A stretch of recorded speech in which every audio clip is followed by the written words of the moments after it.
एक खंडेरा बाबा थे, ऊंची जगह पत्थरों की बनाई हुई थी वेदी। उस वेदी में मूर्तियाँ थीं, अनगढ़ मूर्तियाँ थीं, जिनको मेघनाथ और कुंभकर्ण की मूर्ति कहते थे जी। तो वहाँ परिपाटी थी रावण के वंशजों की ही पूजा करने की। उन पर फागुन के महीने में खूब ये बकरे काट के चढ़ाए जाते थे, और मुखिया की हैसियत से बकरे के सिर हमारे घर में आते थे।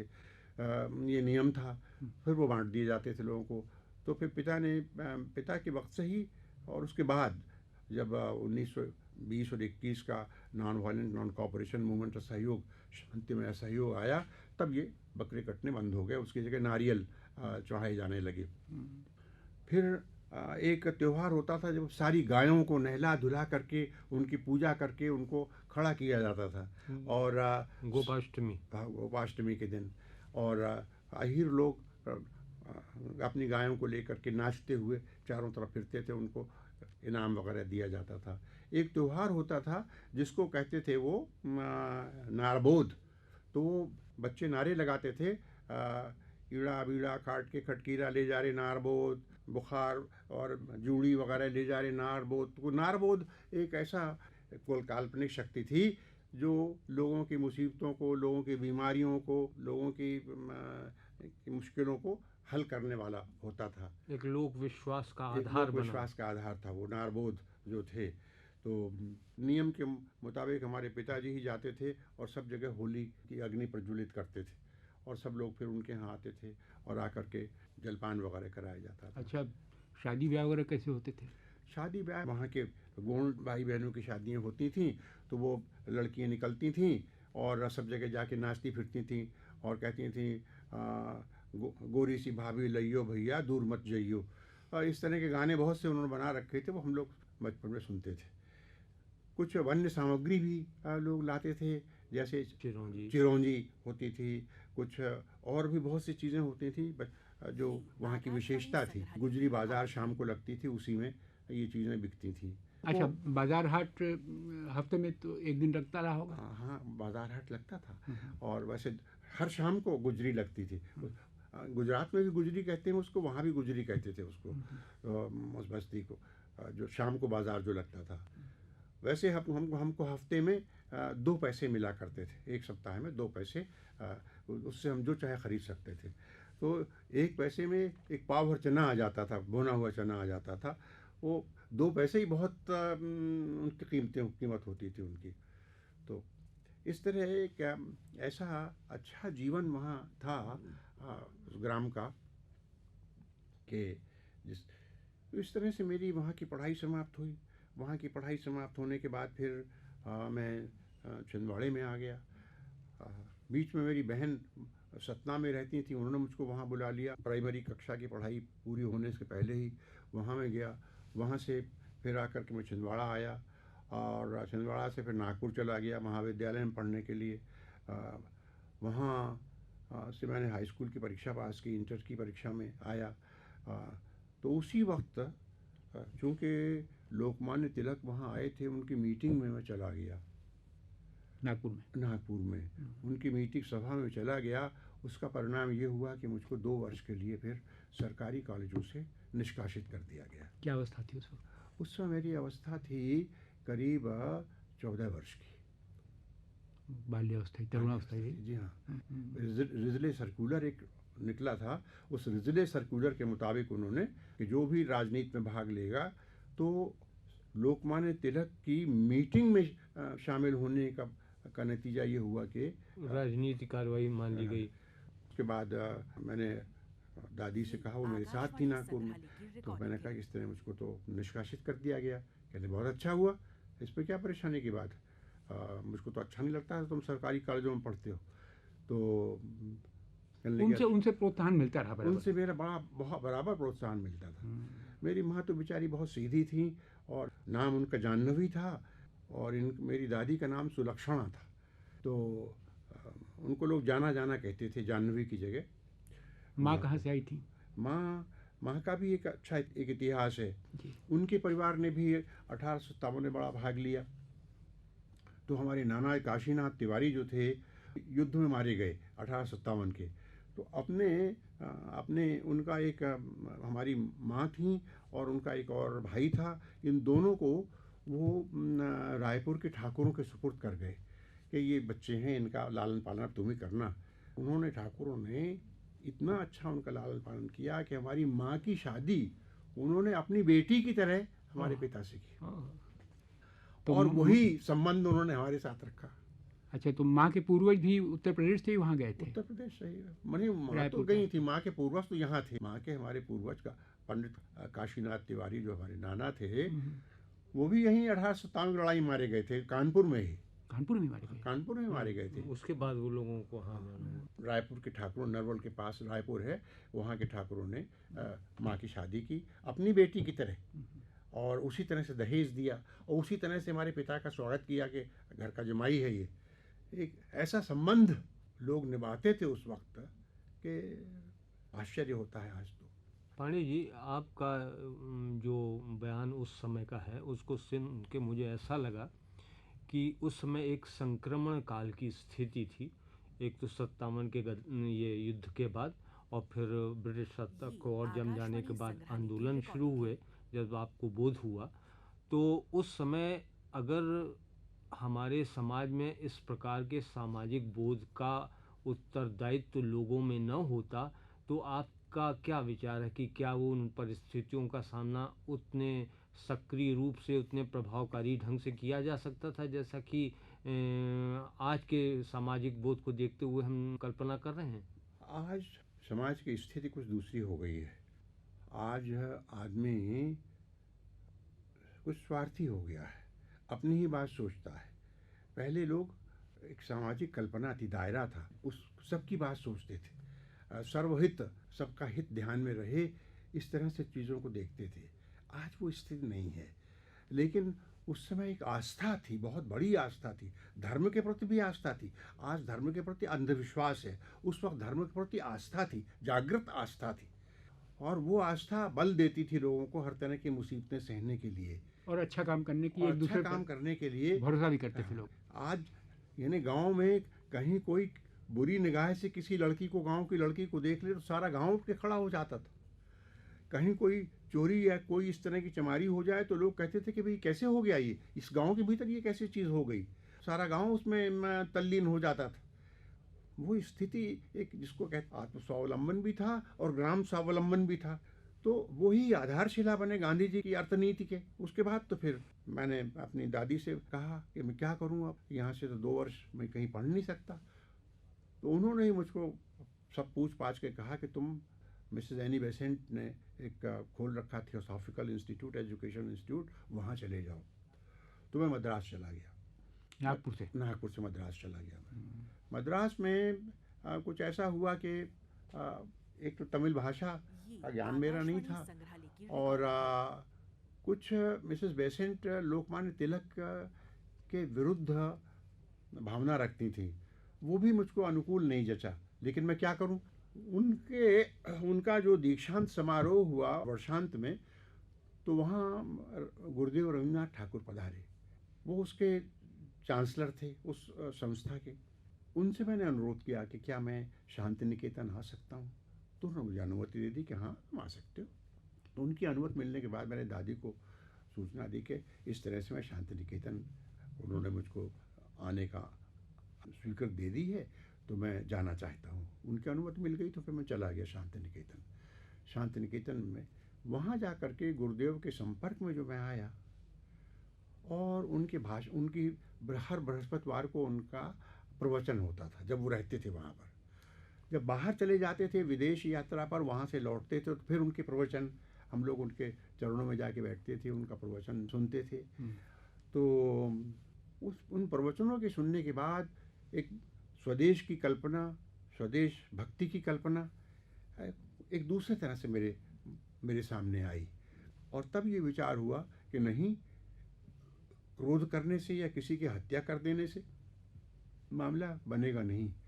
तुम हत्या करके फांसी पे चढ़ सकते हो, लेकिन उससे देश का कल्याण नहीं होगा। नई भावना मेरे मन में आई, और एक इस विचारों में स्थिरता आई।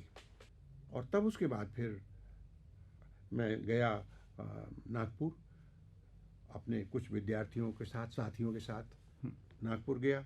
नागपुर जाकर, क्योंकि वहाँ कांग्रेस का अधिवेशन होने वाला था, पहले कलकत्ते का अधिवेशन हुआ, उसमें तो मैं शामिल नहीं हो सका, लेकिन नागपुर के अधिवेशन में गुरुदेव की अनुमति से 8 सहपाठियों के साथ हम नागपुर गए कि वहाँ हम स्वयंसेवक की हैसियत से कांग्रेस के अधिवेशन में कुछ सेवा करेंगे। नहीं तो पांडे जी, जब आप शांति निकेतन गए मद्रास से, हाँ, तो शांति निकेतन में कितने समय रहने का अवसर मिला? शांति निकेतन में मुझको करीब लगभग 2 वर्ष एक मुश्त रहने का अवसर मिला, और फिर उसके बाद बराबर जब भी मैं जेल से बाहर होता था चला जाता था। वहाँ रहे बराबर? हाँ। और गुरुदेव का संपर्क रहा? गुरुदेव का संपर्क रहा। और अध्ययन भी कुछ चलता रहा? अध्ययन भी चलता रहा बराबर। इतिहास और संस्कृति, कल्चर, ये दोनों मेरे विषय थे। और इन विषयों की वहाँ तो ऐसा नियम था कि आप अपनी शिक्षा स्वयं प्राप्त करें।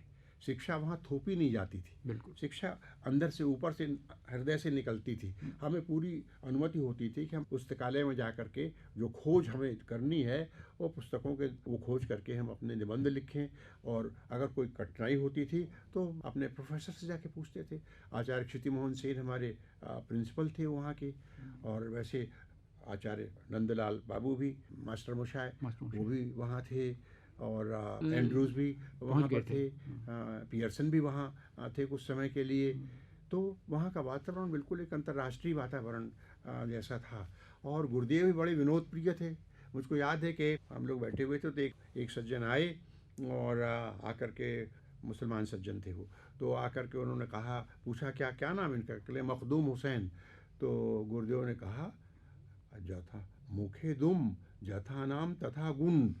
मखदूम हुसैन साहब। मखदूम यानी मुख में दुम लगा हुआ है, तो जथा नाम तथा गुण। गुरुदेव विनोदी बहुत थे, कोई ना कोई विनोद की बात अवश्य वो करते रहते थे।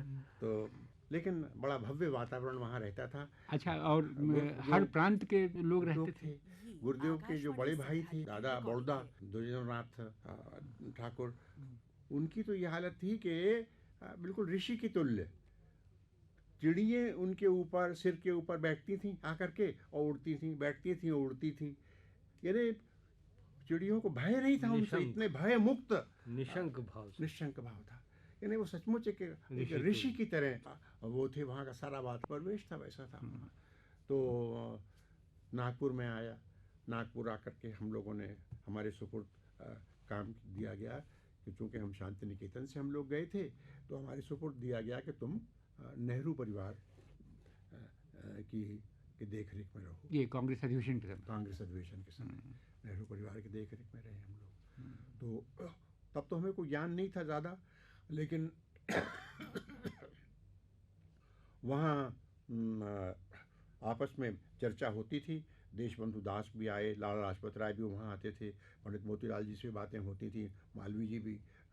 इन लोगों के दर्शन करने का सौभाग्य हमको वहीं, बड़े बड़े लोगों का जो उस वक्त के श्रेष्ठ नेता थे देश के, उनके सबके दर्शन करने का। पांडे जी, जो कांग्रेस का अधिवेशन के बारे में जो आप कह रहे हैं, हाँ, इस समय आपकी क्या अवस्था रही होगी?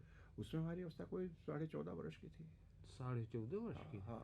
वहाँ सब में ज़्यादा मुझको प्रभावित किया, वैसे गांधी जी के दूर से दर्शन किए, सब में ज़्यादा प्रभावित किया मुझको लाला लाजपत राय के व्याख्यान ने। लाला जी ने जो अंतिम दिन व्याख्यान दिया 31 दिसंबर को, उस व्याख्यान में उन्होंने ये कहा कि वॉलंटियर्स को संबोधित करते हुए उन्होंने कि मेरे नौजवान दोस्तों, आज 31 दिसंबर की शाम है। अगले 31 दिसंबर को हम में से कौन जेल के बाहर रहेगा, कौन आज़ादी के लिए कुर्बान हो जाएगा, हमें कुछ पता नहीं है। लेकिन आज की शाम एक ऐतिहासिक शाम है। आप लोग यहाँ से जाएंगे और आज़ादी की लड़ाई में अगर शामिल हुए आप लोग, तो आपको ये ध्यान रखना होगा कि आज़ादी की उस लड़ाई में आपकी क्या भूमिका होगी। आप में से बहुत से लोगों ने आगरे का ताजमहल देखा होगा, अगर नहीं देखा है तो बड़ी भव्य इमारत है, संगमरमर की बनी हुई। उसकी ऊंची ऊंची मीनारें हैं, उसके गुंबद बड़े सुंदर गुंबद हैं। दरवाजे पर काले अक्षरों में लिखी हुई इबारत ऐसी लगती है जैसे कोई काले पारिजात की माला किसी ने पहना रखी हो उसको। इतनी अच्छी पच्चीकारी मीनाकारी उसकी है। जाली के कटाव, संगमरमर की जाली के कटाव इतने सुंदर हैं कि जो लोग जो उसको देखते हैं वो मुग्ध हो जाते हैं। लोग कहते हैं कि वो कविता है संगमरमर में लिखी हुई। लेकिन मेरे नौजवान दोस्तों, ताजमहल की इमारत क्या अपने गुंबद, अपनी मीनाकारी, अपनी पच्चीकारी, अपने अपने मीनारों इनके ऊपर खड़ी? नहीं, ताजमहल की इमारत खड़ी है उन टेढ़े मेढ़े पत्थरों के ऊपर जो उसकी बुनियाद में पड़े हुए हैं। तो जो जिस आज़ादी का ताजमहल हम खड़ा करने जा रहे हैं, मेरे बच्चों, तुम उस आज़ादी के ताजमहल के गुंबद बनोगे, मीनार बनोगे, या उसकी नींव के पत्थर बनोगे? हम लोगों ने एक स्वर से उत्तर दिया, हम नींव के पत्थर बनेंगे। और मुझको वो बात, अपनी वो प्रतिज्ञा याद रही कि मैं नींव का पत्थर बनूंगा। जब भी कोई ऐसा प्रश्न आता कि मैं क्या करूं या क्या ना करूं, तो मेरे सामने वही बात आती कि हमने प्रतिज्ञा की थी कि हम नींव के पत्थर बनेंगे। आज जब मैं देखता हूं कि आज कोई नींव का पत्थर बनने को तैयार नहीं है। सब मीनाकारी, पच्चीकारी, गुंबद या मीनार बनना चाहते हैं। और इसीलिए आज देशभक्त नहीं निकल रहे। जब तक ये भावना नहीं आएगी कि हम क्या बनेंगे, नींव के पत्थर बनेंगे या उसकी शोभा की चीज़ बनेंगे। हाँ, एक बात मैं भूल गया जी कि मेरे ऊपर इनका भी बड़ा प्रभाव पड़ा, हमारे अली ब्रदर्स का। अच्छा। मौलाना मोहम्मद अली, मौलाना शौकत अली का। जी। ये छिंदवाड़े में ही नज़रबंद थे। अच्छा। और जब ये निकलते थे तो कभी कभी जब हम लोग मैदान में क्रिकेट खेलते थे तो आके शौकत अली शामिल हो जाते थे, उसमें बॉलिंग करने लगते थे या बैटिंग करने लगते थे। तो इनसे भी काफ़ी प्रोत्साहन हमें मिला और वो देशभक्ति की बात करते थे। इनकी माता जब आई बी अम्मा, तो हम सब लोग जितने बच्चे थे वो स्टेशन गए और स्टेशन से उनकी गाड़ी खींच के लाए उनको और उनके निवास स्थान पर जहाँ वो रहते थे वहाँ उनको पहुँचाया।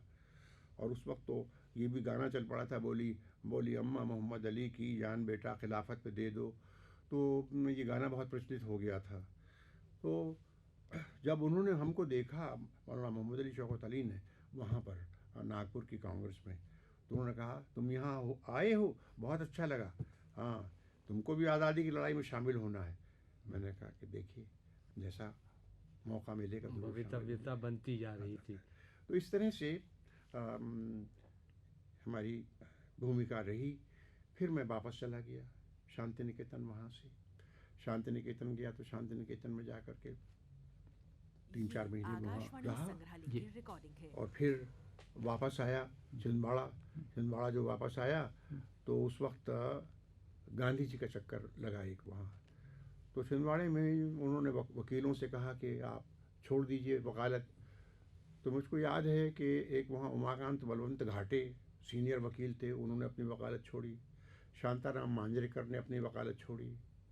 गोविंद राम त्रिवेदी गुजराती थे, वो उन्होंने भी अपनी वकालत छोड़ी। यानी असहयोग का, बहिष्कार का आंदोलन शुरू हुआ। और विश्वनाथ सालपेकर, उन्होंने अपनी वकालत छोड़ी। और ब्रजमोहन लाल वर्मा, इन 5 वकीलों ने अपनी वकालत छोड़ दी कि हम वकालत नहीं करेंगे। लड़कों ने, बहुत से लड़कों ने, कोई लगभग 300-400 लड़कों ने अपनी पढ़ाई छोड़ दी। और पढ़ाई छोड़ने के बाद अब एक राष्ट्रीय पाठशाला में चले गए। हमारे नागपुर में भी तिलक महाविद्यालय की स्थापना हो चुकी थी, वो भी कॉलेज की पढ़ाई वो लोग करते थे।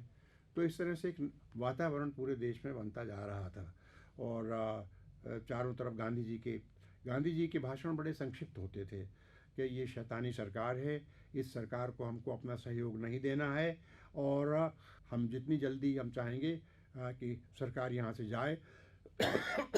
1 वर्ष का समय हम चाहते हैं, उसमें 1 करोड़ कांग्रेस के मेंबर बने, 1 करोड़ देश में चरखे चलें, लोग खादी ही पहने और खादी का ही व्यवहार करें।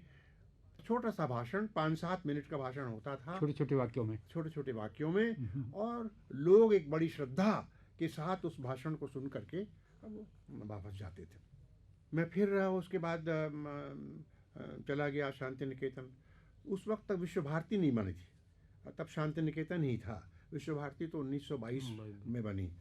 तो फिर वहाँ से मैंने अंदर अंदर एक आत्म तड़प रही थी कि इस आज़ादी की लड़ाई में हमको कुछ भाग लेना चाहिए।